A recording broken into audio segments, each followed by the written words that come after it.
I got it. I got mine yesterday. Oh, you have one? I had the students give every single board member one yesterday.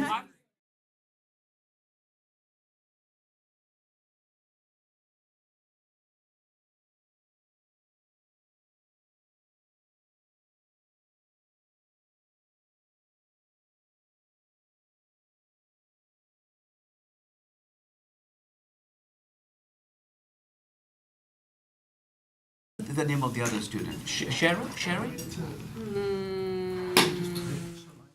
the three that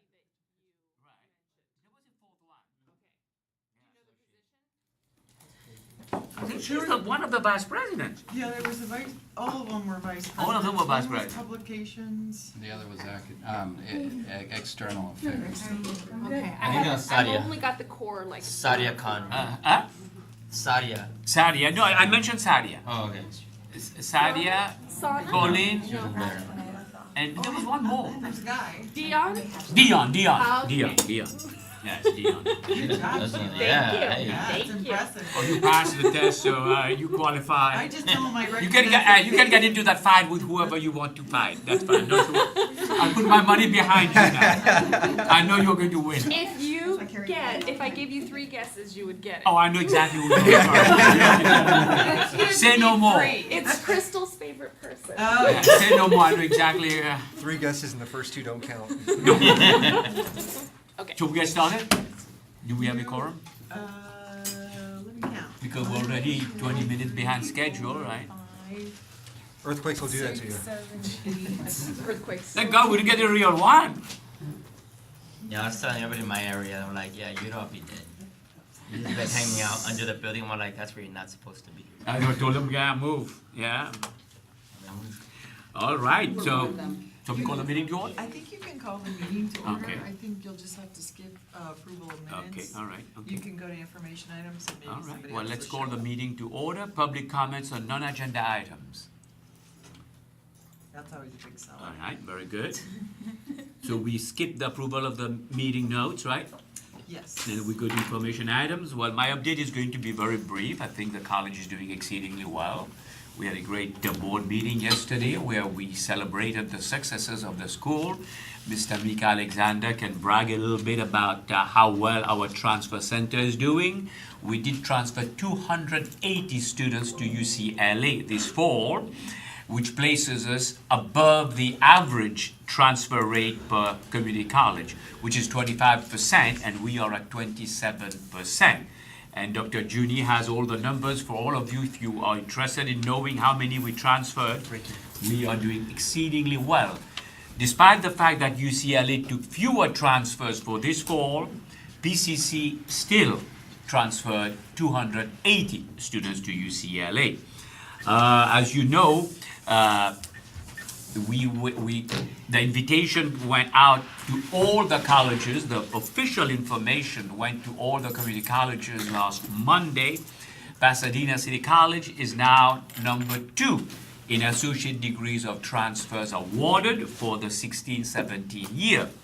But we want to remind everybody that when the 17-18 data are out, well, they are out already, but when they are used for next year's award, we will be number 1 with a whopping 380 degrees of more than the college which is in second place.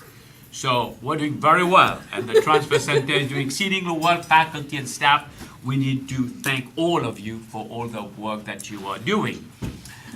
Other than that, I think everything is excellent at the college. I'm going to let the vice presidents do all the sharing. Why don't we start with the first one on our list, Dr. Terry June, Academic Affairs.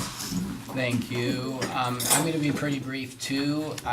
What I'll say is that there's a lot of work going on right now that is related to the new funding formula, the student-centered funding formula, that has, in addition to enrollment, a component which will the portion of that will diminish over the next few years, and so what will become more important is the economic status of our students. It's based on Pell Grants, Promise Grants, and the number of AB 540 students that we have. We don't have a whole lot of control over that area. That's our student population. What we can do, and I'm sure Cynthia will talk a little bit about it, is we can increase the number of students that are eligible for those funding sources to actually apply and receive them. And as we get better at doing that, the institution will also receive more funding. And so there's a win-win in that, obviously, for our students as well as the college. The other part of the student-centered funding formula is basically our performance data in regard to student success. So the number of degrees and certificates we award, the number of our students that transfer, so the information that Dr. Verdian was giving you about ADTs and transfer to UCLA, all good because what we're doing for our students, but the college will also receive more funding for that, and so that's also good. There's a lot of work that's happening in instruction academic affairs to improve the processes that we have. Obviously, implementing guided pathways is going to be a huge part of student completion. There's a lot of work on AB 705. The multiple measures part obviously is already in place. What the work is that's happening now is in English, math, and ESL. At the elimination of developmental level classes, and as we move toward fall of 2019, when the law says we must basically admit all of our students in transfer level English and math, what will the support systems be that help those students be successful? And math and English are working hard on that. They're looking at co-curricular courses. We're also looking at improving the level of support that exists in the Success/Learning Centers and how that will be provided to students to help basically allow our students to be successful as we put them all into transfer level math and English. The other thing that I'll say, and so a concerning point in regard to the enrollments, is that the enrollment slide has clearly hit Pasadena City College, and I had reported that in spring that we are seeing it a much greater slide with fall. At our highest level, we reached 92.8% fill of our classes. That's not bad, but that also doesn't really tell us much because we offered fewer classes, and so they should be fuller. What is significant is at our peak for the fall, the number of enrollments was 3,100 less than our peak in last fall. And so those are enrollments, head count. We were about 650 students less, unduplicated heads less. And so we need to work harder to get those students to come to us. The impact on FTES in that regard, I don't have all the numbers in for that, but it will be somewhere between 300 and 500 fewer FTS generated from the fall semester as what it was last year. And so that's significant. And so it's very important that we increase our degree certificate transfer rates to make up those funds in other ways. And so there's a lot of work happening in regard to that aspect of it. Curriculum review, looking at the programs that we have that work and that we should be trying to put more resources in. Looking at areas in regard to degrees and certificates that we don't have, but there is opportunity for students and there's demand for students, and so working on getting that curriculum in place. Part of what you should see with the number of ADTs that we award each year is that should continue to climb, because the other part that's happening is faculty are actually building more ADTs, and we're submitting those to the Chancellor's office and they're being approved. And so in April of last year, PCC had 21 approved ADTs, and we've already had 3 more that have been approved at the Chancellor's office, and there are a number that are in the works and will probably be submitted at some point during this year.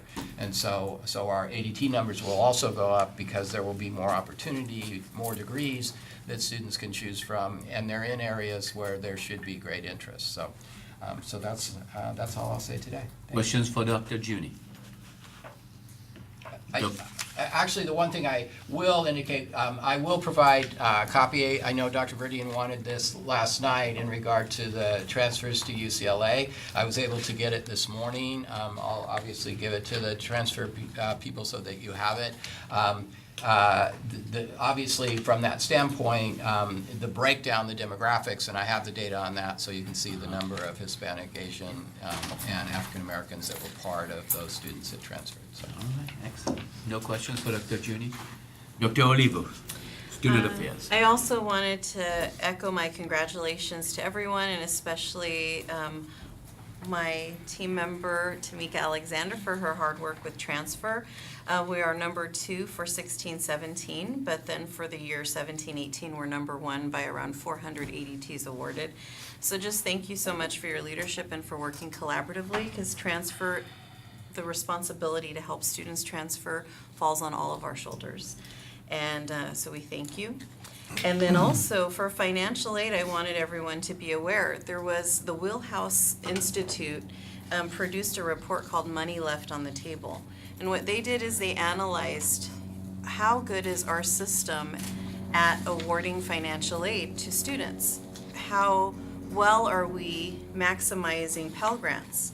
And are we leaving money left on the table? That's the title for the report. And I'm happy to share with all of you that PCC is the #1 college of the 114 since 2014-15 in awarding individual students with Pell Grants. So for the year 16-17, we awarded 11,357 students with Pell Grants, and that's 75.5% of our Pell eligible students. Having this data is extremely important and helpful to us, and my team knows this. When I have numbers and data regarding our students, then it helps me be really focused and directed on querying out the students from the student information system and text messaging them directly. So there's 1,856 students that we can help to get the Pell Grant. If we do, that translates to around $3.5 million for the college. So that's what we're gonna do, and we thank all of you. I send emails to everyone asking you to please include information in your syllabus. Include a slide when, students are filing into class and you have, a good 10 minutes before you start your lesson. If you help us, students spend over 200 hours inside of a classroom, and they spend around 6 or 7 hours in student services in any given semester. So we need to be partners with one another to help support our students to get their Pell Grants, to transfer, etc. Okay, so I also wanted to report what Dr. Junie mentioned is that undocumented students are clearly identified and named in the new student-centered funding formula. So now, it's no matter what you feel individually or personally about undocumented students, our job at this college is to help undocumented students succeed. And if we do, we will earn extra money for the college. And we're positioned very well to continue to improve the ways in which we support undocumented students. We're opening our Safe Zone Center in January 2019. That'll be located right above us on the 4th floor of the R building. And I'm really excited. We have a classified staff position that's currently being routed through the classified union. So Gary, it'll come across your desk from HR. And it's a new position, so we need to fully vet it in that way before we can post the job. But I'm looking forward to hiring that individual. In the meantime, we have 2 professional experts, Louis and Debony, and they help support undocumented students and LGBTQ students. And then we're also building our capacity to help former incarcerated students. This is another group of students that lives in the shadows. What that means is you don't know a student's status unless they share it with you. So I also wanted to point out it is Undocumented Student Support Week. The Chancellor's Office designated this week as such. And Micaela sent out information to the campus about the activities we're hosting. There's also an LGBTQ mixer today at noon, and I encourage everyone to attend. We're preparing an application to participate in an institute offered at Stanford University on helping former incarcerated students. And I'm working with Dr. Anthony Francoso, Dr. Tony Juge, and a couple of other faculty and staff, Yahaira de la Paz and Laura from Homeboy Scholars. I'm also hosting a housing resource committee next Tuesday. We have 15 local agencies that will be participating, including a man by the name of Luke Shaw. He's an alumni of UCLA, and he created a nonprofit organization to support UCLA homeless students called Bruin Shelter. This shelter is completely separate from UCLA. It's a nonprofit run by alumni. And so we're gonna learn from Luke about how that works. And then our goal through this committee is to learn how to be better referrals, how to make better referrals to the agency so our students get the help they need. And then my last comment is health insurance. I sent out an email to everyone asking you to please plug the fact that we have a professional expert to help students sign up for Medi-Cal or Covered California every Thursday from 11:30 to 2:30 in the health center. That's D105. And this is a new partnership with ChapCare, a local agency that assists with health and wellness for our community. And so you did a great job plugging the Department of Public Social Services that was here to help sign up students for food stamps or CalFresh. We had 150 students that got help that day. And so please plug this next public supports program that we have. That's all. Thank you. Any question for Dr. Olivo? Yes, sir. Yes, I have a question.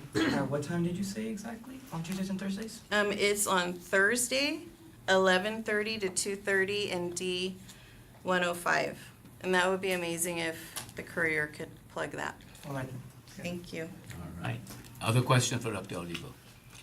All right, Dr. Story, Business and Administrative Services. Good morning, everyone. I'd like to provide an update regarding the U building and also our budget for this fiscal year. So last night at the board meeting, our architect for the U building project presented 4 exterior renderings to the board. So these are different options for the exterior of the building. And one of the options, we polled the faculty from health sciences and natural sciences to get their take on the different renderings. And it was unanimous as far as one of the exterior renderings was their preferred choice.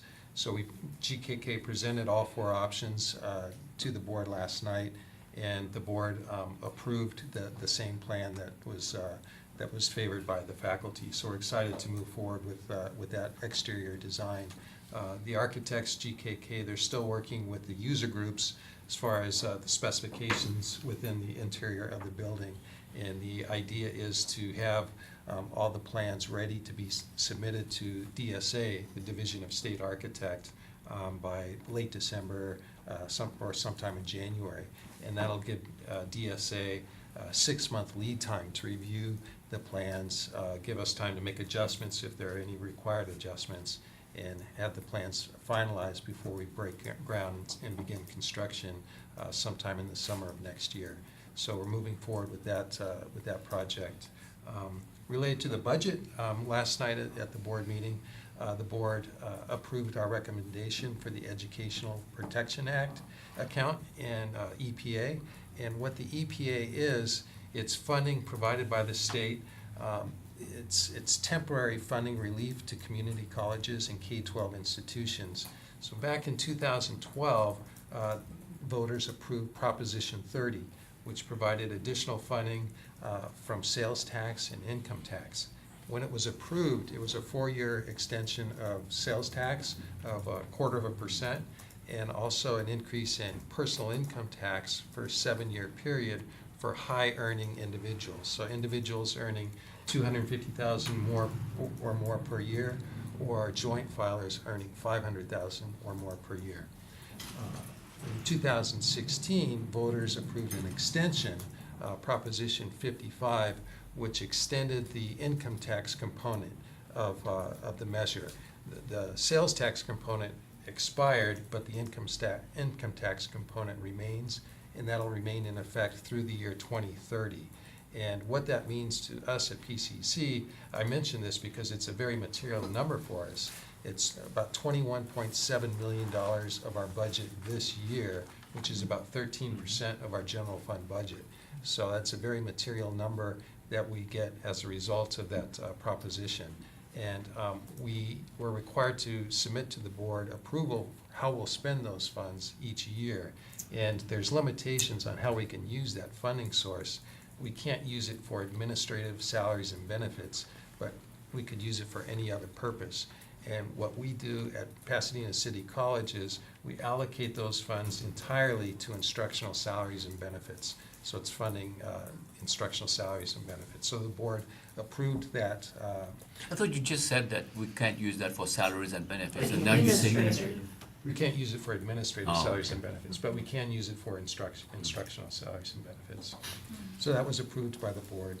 And lastly, I'd like to provide an update on staffing. So we hired a new executive director of facilities, and he began with us on Monday. His name is Richard Larrett. He has a lot of experience in construction. He served LAUSD for about 25 years. He began as a substitute teacher with LAUSD, and then entered the trades and started working as a carpenter, worked his way up to chief building inspector. He oversaw a team of over 100 individuals. He's a licensed general contractor, and he's also certified with DSA as an inspector. So he really knows the details for building and construction projects, and he's really going to help us out with some of the major initiatives we have going on at the college. And that concludes my report, but I'll be happy to answer any questions if anyone has anything.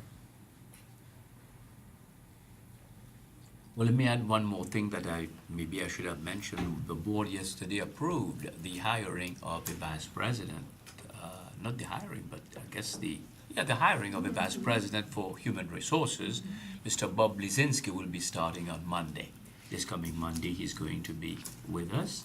And he comes to us from College of the Desert. After that, he was at San Diego State University Foundation, and now he's going to be here. And we'll give him a warm welcome next week, and we'll have a memo sent out to everybody, so to the whole college, so that they know of the new vice president. Now we have a quorum. Yes, you. All right, so let's go back to approval of the meeting notes. A motion to approve. So moved. Second? All right, second by Tito Altamirano. Any question? Yes, sir. Yes, the name of the new. Bob Blizinski. B as in boy, L, I, Z, I, N as in Nancy, S, K, I. All right? All right. Any discussion on the meeting notes? All in favor? Aye. Alright, so the meeting notes are approved. New items, discussion and possible action. Number 1, College Council representation and standing committees. Adjuncts and professional experts, part-time and classified. Part-time classified. This was brought up at the last meeting that we wanted to discuss this, which was about having representation from adjuncts and part-time classified on the college council and their standing committees. For Senate, it would require a change in our bylaws, which is proving to be a slow process. Okay? And so if the Senate board were to approve that change in the bylaws, it would still need to go out to a full faculty vote, full-time faculty vote. So that would certainly not occur this year. But it didn't seem as though the Senate was necessarily opposed to it, but it's just. But for professional experts. Is the classified taken? No, we haven't discussed it yet, but I'll bring it back and Okay. let you all know. Are Excellent. professional experts part of the classified? No. No. They're They're not, they're unclassified, right? So that will be another thing, all right? And about part-time classified? Part-time classified, permanent or temporary? They would have to take it. Part-time classified would be classified, right? Classified. But are they part of the association of CSCA or of, I mean, I think so, because I have one from counseling. We haven't discussed it, but the question we have, well, we haven't discussed it in depth, but the question is, what classifies them as part-time? 75% Yep, 75%. below, or, 75 and above? Well, that's another discussion we need to That's have. the discussion that we have Right, now. because if you're not 100%, you are part-time. Yeah, but there's benefits and other things that Yeah, come but with people at does 75 versus. that does not give you So- the status of full-time. Even if you're receiving benefits, right, you're still part-time. Because we, CFT, we only support those who are 75 and above. Okay. And anyone below it is not part of our bargaining So- unit. And so that's why the question is there. Maybe we should ask all the various groups to take that into consideration, and then sometimes in the spring or fall of next year, we'll reach some decision on that. Would you be amenable to me bringing it back in April and just finding out where you are, not for a decision, but at least knowing where you are in the process? That okay? Mhm. All right, Great. very good. Number 2, College Council goals for 2018 and 19. Ms. Colrose? This is something that we agreed upon in our last accreditation cycle, that the standing committees and college council would set goals every year. So I believe I included in your packet the 17-18 goals. And I'm sorry, technology has failed us today, and I can't display those for you. But if you want to look at those and either give me some idea, That's well, on- it's up to you to develop your goals. Update all of memberships and charges of the standing committees, review, that's the page you're referring to, Yep. right? Mhm. Okay. Go for it. So what is the recommendation for this one? So everybody will look at, all the groups will look at it and bring their, is there a team that is meeting at the college? Well, this is the college council goal, so This is what the is college the, council what is goal. the goals of this committee for the 18-19 academic year? Okay. So it's just this committee, what is it, their goals? How did we do on last year's goals? Good question. I would say we are almost done. I have one more, facilities sustainability standing committee membership that I brought today, because that one did meet, but I would say we're pretty good on all the others. All of the memberships and charges were updated. Okay. So there's just one more to go. Mhm. Time for the meeting, that's really up to this committee. I mean, it's changed a little, but there was a discussion that this wasn't a good time, but then nobody ever proposed a better time. So it just kind of remained at this time. Okay. Is the time good for everybody? We'll keep meeting. I know, they keep showing up. It must work. I think for number 3, an equity focus on college council work is probably something that can just be maintained from year to year. That's what I was kind of getting at, yeah. Yeah. Which of these What do we can be mean by ongoing? equity focus and college council work, policies and procedures? Can we, how do we define that? What do we mean by it? How do we, Yes, Michelle? so this was a discussion that we had last week at the Center for Urban Education with I think it was 8 colleges that were there. They discussed, even at the top of the agenda, kind of having your definition of student equity and a reminder that every kind of presentation, every conversation, every policy discussion was had through an equity lens. So, and I would just say in that respect, when we're looking at reviewing our policies and procedures, we need to look at it through an equity lens. Are we disenfranchising any group through the policies or procedures we're developing? Do we all understand what we mean when we say equity lens?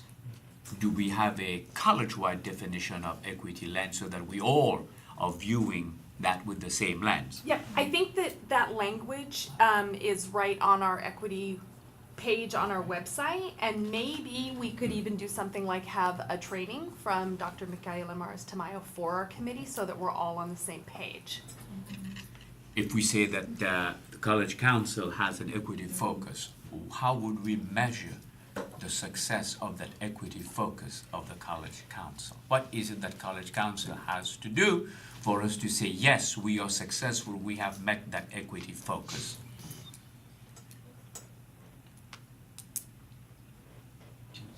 Well, I think as Sheila was mentioning, again, it just doing, whenever work comes through this body, that it's done so, looking at it and making sure, as also Christopher mentioned, that we're not disenfranchising any specific group. So it's really, it's frankly simple to measure, like with the stuff that we're sending forward, is it actually equitable? And if it's not, then we're not doing our job. Well, what do you mean by equitable?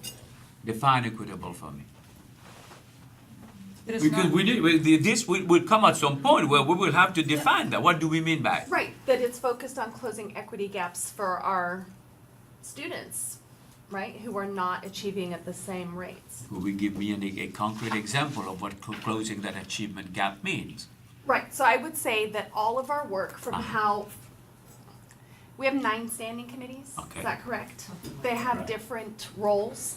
All of those impact in their own way Yes. our students' ability to achieve their academic goals. So if we're looking at BRAC, Mm.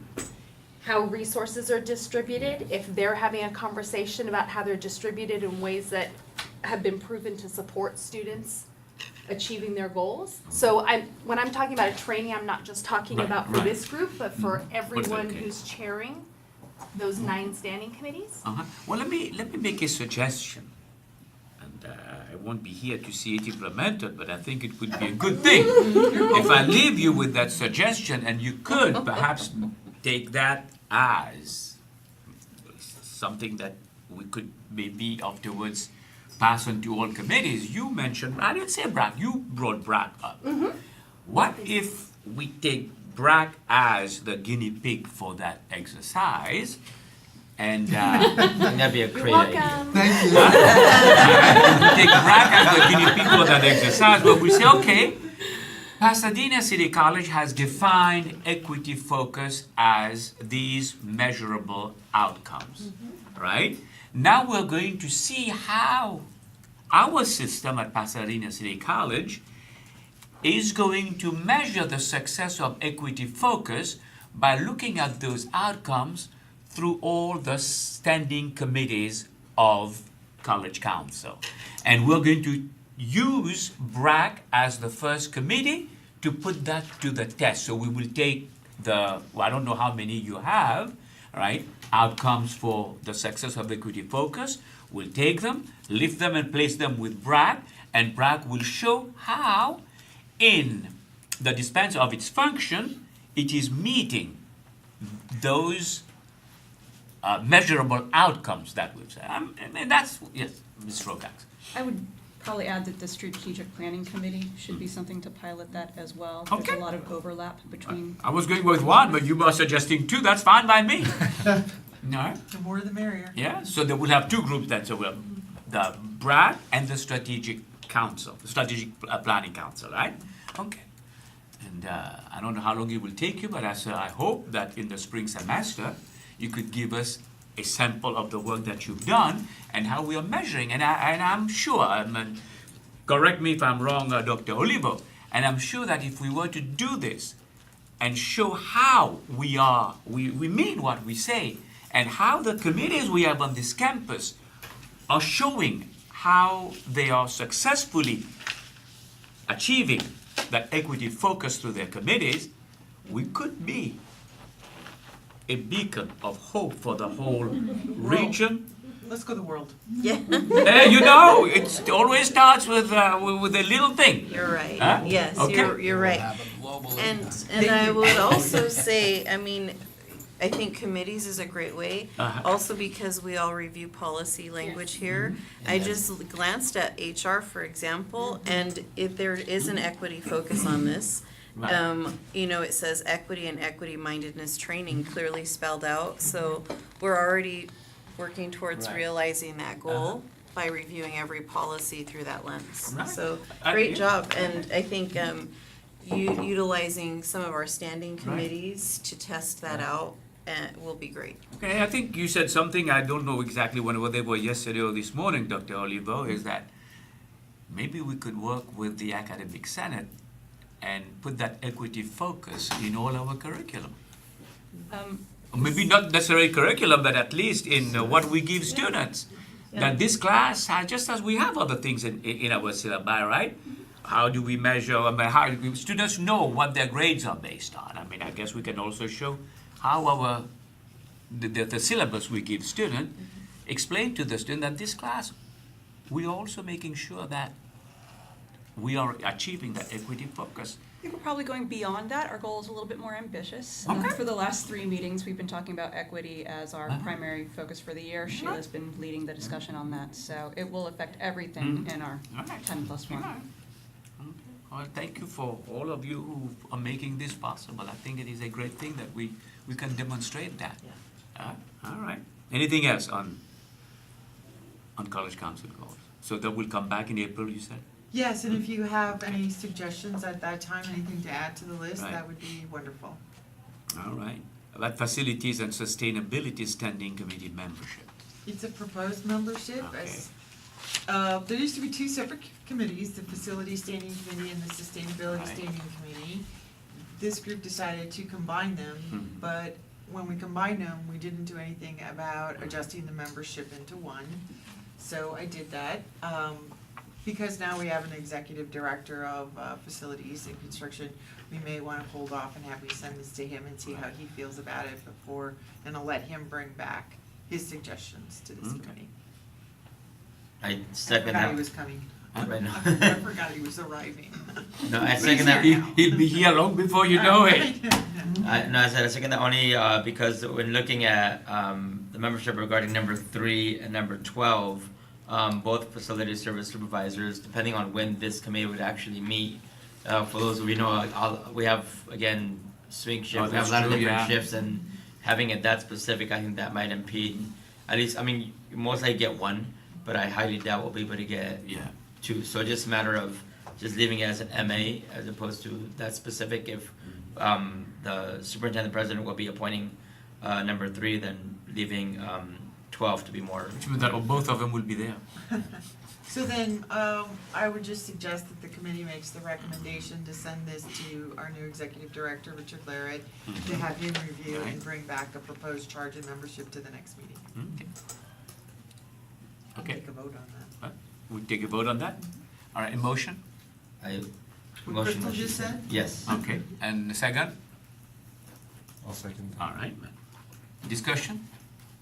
All in favor? Aye. All right, so motion carries, so this will happen. BPAP 3440, service animals. This is an interesting one. Yeah, so this is.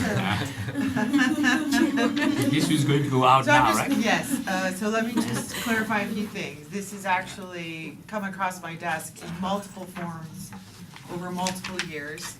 The one that you're seeing before you now is the one that was vetted by legal counsel and sent back to me. So this is the legal counsel approved version of service animals. So this is a first read and it needs to go out to the constituent groups. Mhm. That's all I have to say about it.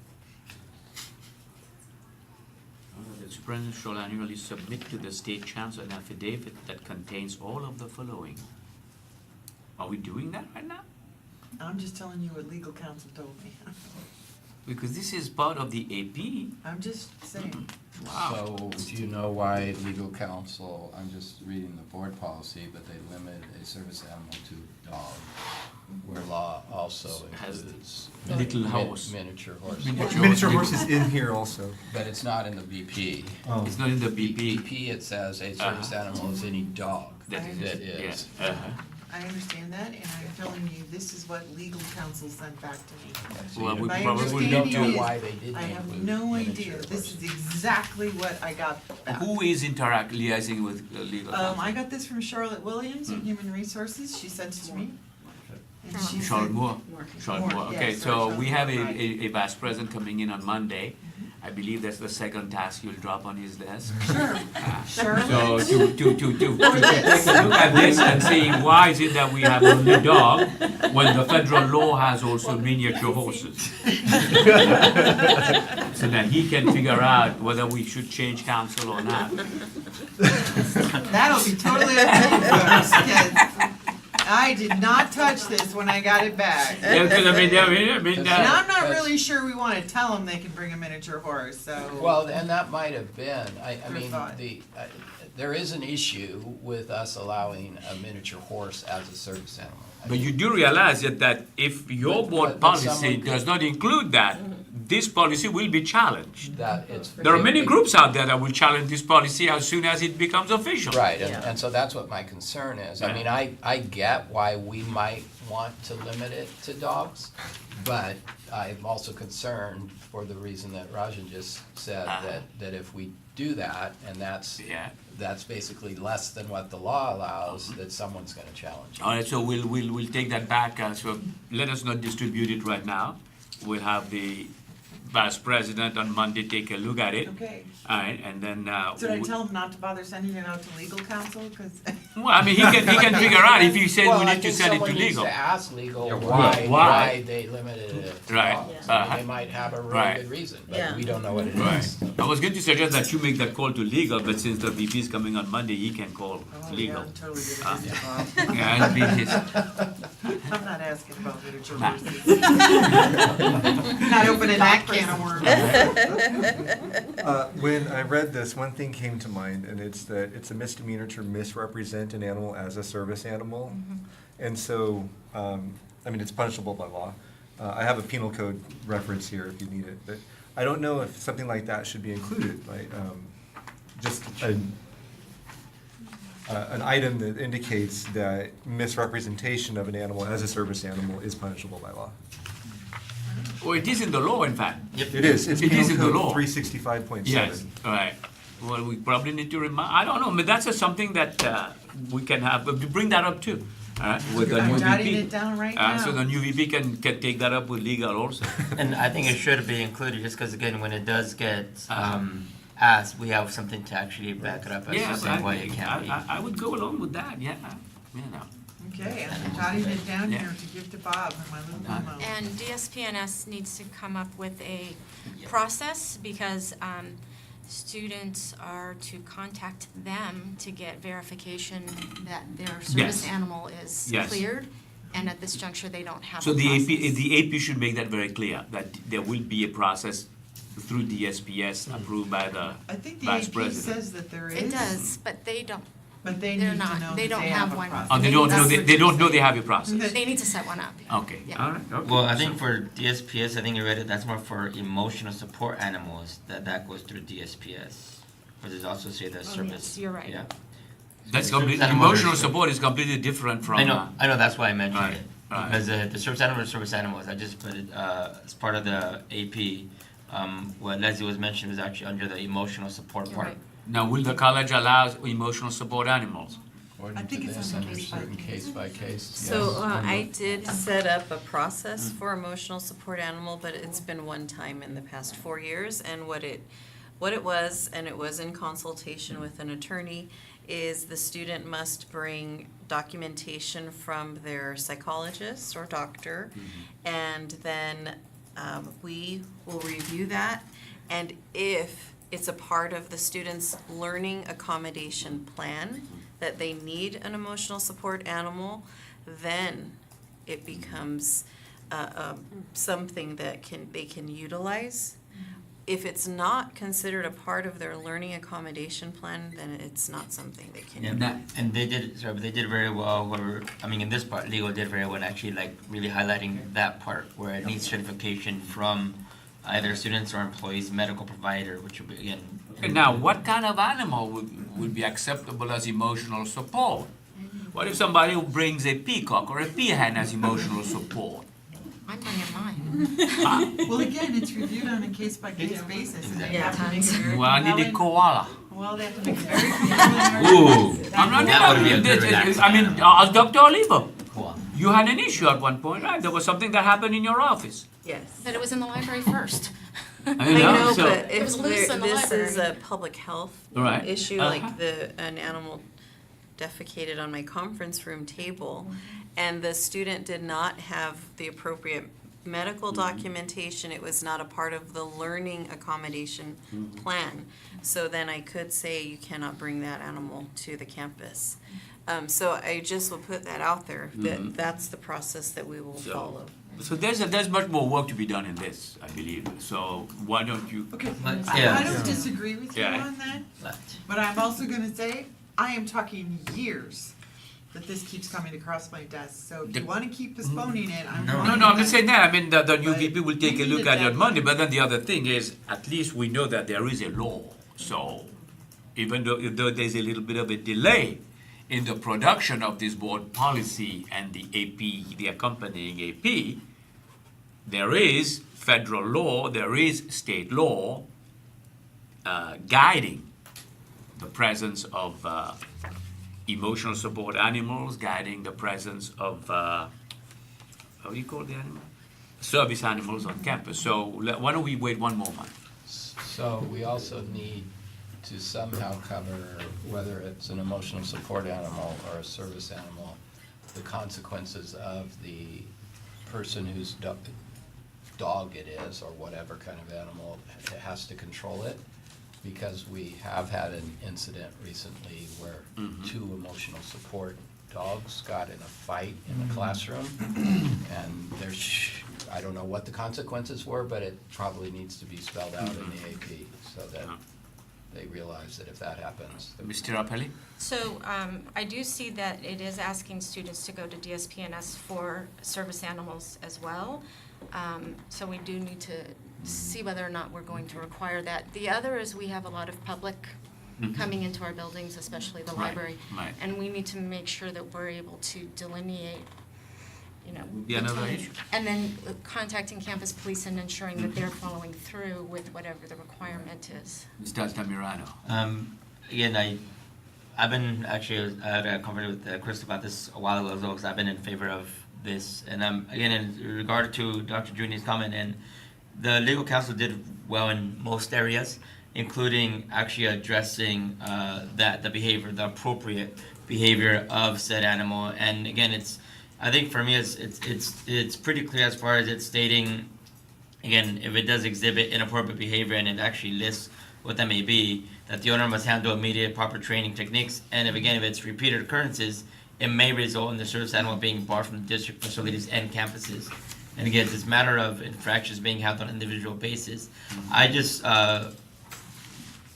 being that I've been, again, looking at this for a while as well, I feel whether or not we need to formally agree that it still needs some editing, but I'm not sure if we can approve it, but in mind that, or make motion to approve, but in knowing that there will be edits made specifically miniature horse stuff. Ms. Colrose is taking notes on all that right now. Professor Hedges? So I have two comments to make. One is in response to Dr. Olivo's, something Dr. Olivo said. In the first paragraph for emotional support animals, it indicates certification. If we include educational plan in that language, I think that would satisfy Okay. that. Yeah, that would be. Okay. And then the other, to what Tito was just saying, above that, there's requirements of service animals. If we called that requirements of service animals and emotional support animals, and then moved it down below in the policy, then it would umbrella Yeah, I think, all I animals. see what- yeah, I think that makes sense, yeah. We'll take all that in and we'll bring it back in November. All right, okay. Now, if you have any more suggestions, anything on that, just send them all to Crystal, and the new VP will be processing all that, and we'll bring it back in November. All right. Excellent.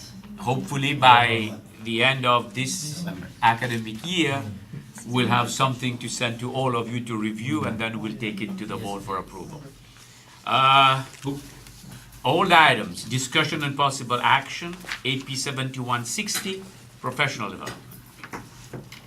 Yes, Okay, so this is my second visit to College Council with AP 7160. At this point in time, the AP has moved through first and second read with with Academic Senate and Classified Senate. It's also moved through Management Association. okay. They're all okay with it. Everyone's fine. You, Yeah. you struck out almost everything, there's nothing left. Huh? Sure. Good job.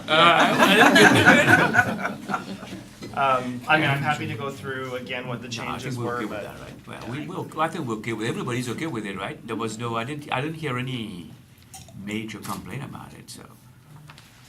Anything you want to add, any special thing you want to add before we take a vote on it? No, just thank you, and that the PD committee's meeting right after this, it would be great to So let them we should know go that out it's there and all tell them this is officially new. done. Yeah.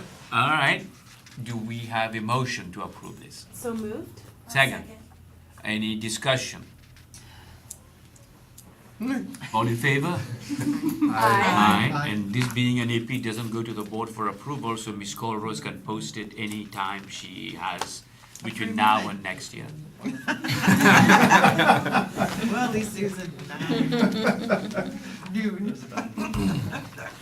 So you're good, that's so it has been approved, so all right. Thank you. Any announcements? I have one. Yes. So the mission statement review process is moving through. I've done 2 reads at the classified senate. I've done associated students, 1 at the academic senate. It's all going very well. I'm probably going back to all these groups multiple times, but so far I've gotten very positive feedback that we're moving in the right direction. And that's all I have to say. I'm on the agenda for Monday, great. Let's All do right. this again. Why don't you give them a presentation lasting a whole hour? No, I don't That think will so. help everybody. Yeah. No, I am Ms. Rose entertaining. doesn't like that. Okay, any other announcement? Yes, Dr. Oliver? Okay, so we're in the season where students should be working on their transfer applications. They're due by November 30th, and so I just wanted to share some numbers with everyone. We need 390 more students to transfer to either the UC or the Cal State in order to be number 1 in the state. There you go. 390, want to make it 400. Yeah. Yeah, all right, so, And then for African American students to transfer to the CSU, we need 134 more African American students. that's part of the 400 that we. It is, Okay, it's yeah. part of that, okay. For the UC, we need 38 more African American students. For CSU, we need 264 more Latino students to be number 1 for Latino students transferring to CSU. And for transfer to the UC, we need 84 more Latino students. So I'm working with Tamika and Miriam Altunji, and we're gonna go into the banner system and extract students from the system who have completed the appropriate number of units, so like 50 units of courses numbered, college level or above, so that we can direct message students who have not come to all of the workshops that Tamika's office has offered thus far. So we need your help. I'll be working with Alex Buckelheit so we can really push towards moving from the number 3 category to number 1. That's how we do it, right? Everyone has to be All right. focused. All the divisions will do something about it?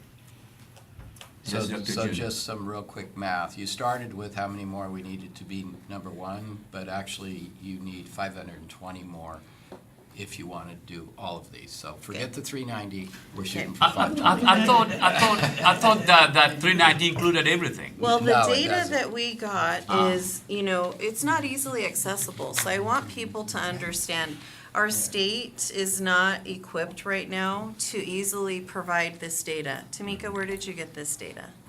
It says at the very bottom of the sheet, CSU Office of the President and UC Information Center webpage. And so, I don't have like 5 years of data so that I could track how much progress we've made. But I have, those are the categories that I have, and that's what I was doing during the meeting, because I wanted to share this with you all to get your support. I mean, all of us, frankly, all 114 colleges need to do better. None of the numbers are impressive, in my opinion, for how many students are enrolled in our community colleges, right? And so the highest college, they transfer 2,388 students per year. For us, we transfer 1,999. We have 30,000 students. Orange Coast is in second place, right? No, Santa Monica. Santa Monica? No, we beat Orange Coast. There are 6. All right. Who's first? Which one is first? I put De him. Anza. De Anza, all right. Yeah. We need to So beat them any so questions badly. about that? Just do it. we will be number 1. We will be number 1. Do you transfer All right. mentors? You said the 1,991 transfer was last year or this? It was 16, 17, 1,999. 1,999. All Don't right. forget those 8 to make us 1999. We'll have Miss Alexander give you the exact numbers, all right? So that you don't have to worry about the numbers, okay? All We right. do transfer mentors, so like each individual employee is given like 5 students to Sure. reach out to and be Oh, like, yeah. hey, have you attended a workshop? How did Yeah. it go? Okay, wonderful. What's Yeah. your next We could- step? If we could get every faculty member to say something in their classes. Yeah. And there should be a sign on everyone's office door that indicates the institution that they went to, so that students just walking Ask me by about- could see, right, Mhm. Yeah, Thinking of going to. right. Mhm. all right. Matt? I thought you wanted to say. No, I'm just scratching my hand. Okay. All right. I was saying, no, at, from 12 to 1 today, actually, there's gonna be the LGBTQ faculty, staff, and student mixer on the Center for the Arts North patio, right in front of the V building, hosted by the Queer Alliance and the Cross Cultural Center, so please join if you can. Very good. All right. All right, well, I guess are we adjourned? Right, and the major. Well, it's your And- meeting. All right. Do I hear motion to adjourn? So moved. Anyone opposed to that motion? Did to me? All right, well, we are adjourned then. All right. Yeah, I think I- No, we wanna stay. Can you send that to me? Sometimes people enjoy what they're doing. Hang out for another hour or two. All right, okay. Electronic. All right.